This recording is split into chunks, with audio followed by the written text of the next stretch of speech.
Hi guys, welcome to today's video. I'm actually going to be going over how to make a soy candle from start to finish. I'm filming on my balcony right now, so I apologize if there's any background noises from just, like everyday people. So I'm going to be going over everything that I use and how to make a soy candle from start to finish.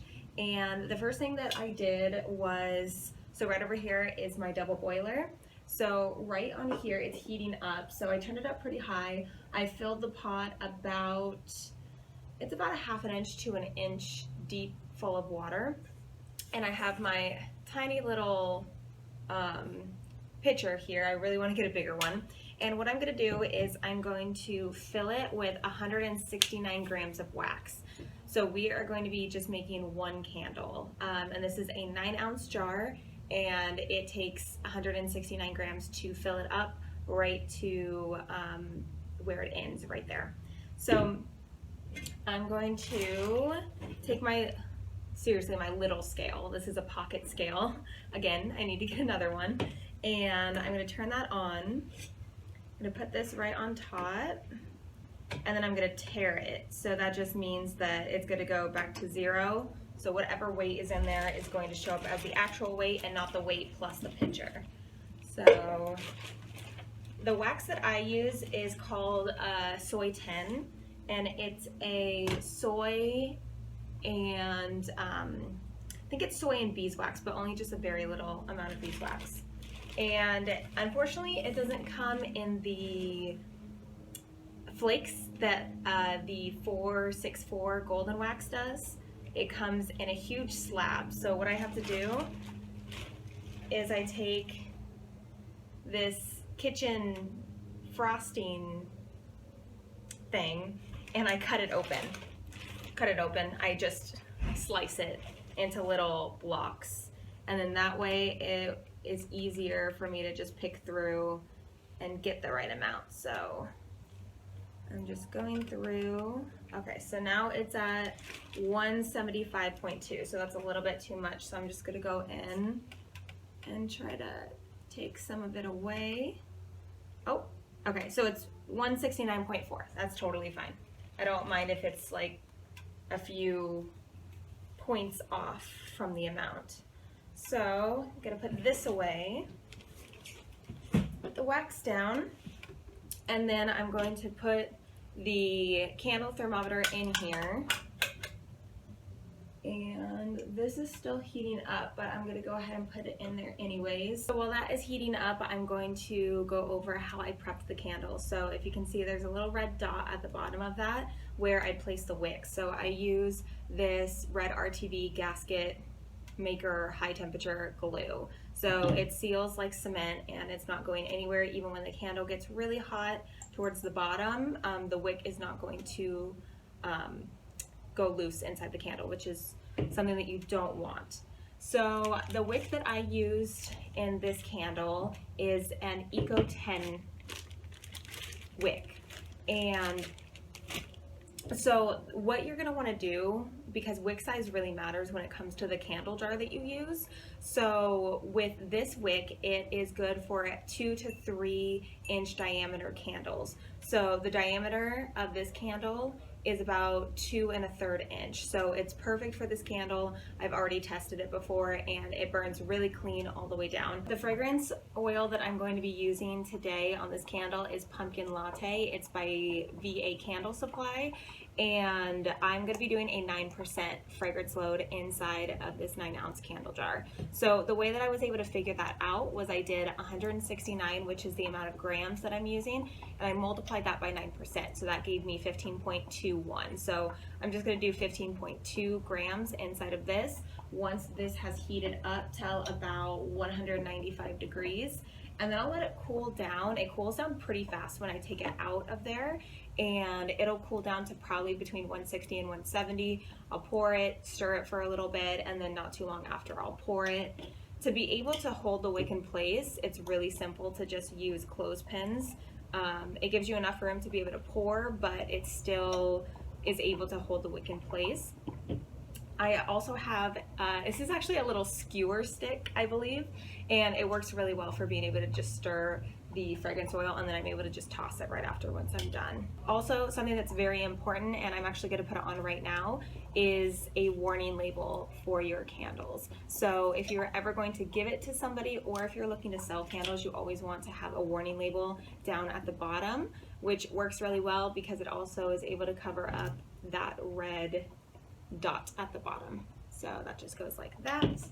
And let's see where we're at here. Okay, so we are at, so the wax, there's only about 2 or 3 little clumps of wax left in there. Let me actually bring the camera around, I'll show you guys. Okay, so this is what it's looking like right now. I don't want to get too close because I know the steam is going to fog it up. So if we're looking at the temperature right now, it is just about at 190, 195, and it is pretty much completely melted. So I'm actually going to pull this off, and then we'll let it cool down for a little bit, and then we'll go ahead and pour the fragrance. So while that's cooling, I'm going to measure out the fragrance oil. So I use the little gram scale. I have, you probably know them as like the little ketchup dispensers at fast food places. So I just double stack those because the fragrance oil will sometimes soak through pretty fast on those. So I'll put that right on top, I'll tare it, and then let's go ahead and measure. Let's see, can you guys see that? Oh, I can't. I'll bring it closer. So we're at 8.2, 10.2, we're looking for 15.2, we're at 11.7, 13.8, 14.5, okay, 15.3, that's fine. So we're gonna put that there. Let's see what the temperature's at. So it is at 170, it's between 170 and 165. So I'll take that out. I always wipe down the thermometer on a paper towel right after. Put that to the side. And I want to be able to bring everything over here so you guys can actually see me pour it. Actually, I'm going to switch the camera angle real fast. Okay, so I am done measuring the fragrance oil. I'm going to pour it inside of here. And then immediately, while I'm pouring, I might as well just let the rest of it drip into it, because I want to get as much fragrance in there as possible and to not waste it and just have it soak into the paper.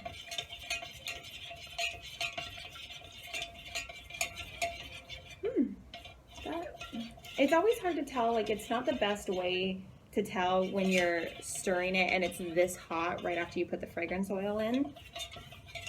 The best way to tell is after you burn it for a couple hours and then you blow it out and you really can smell what that smells like. Okay. So right now it's probably at about 160 degrees, maybe 155. So I'm gonna go ahead and just pour it. So just right on the side.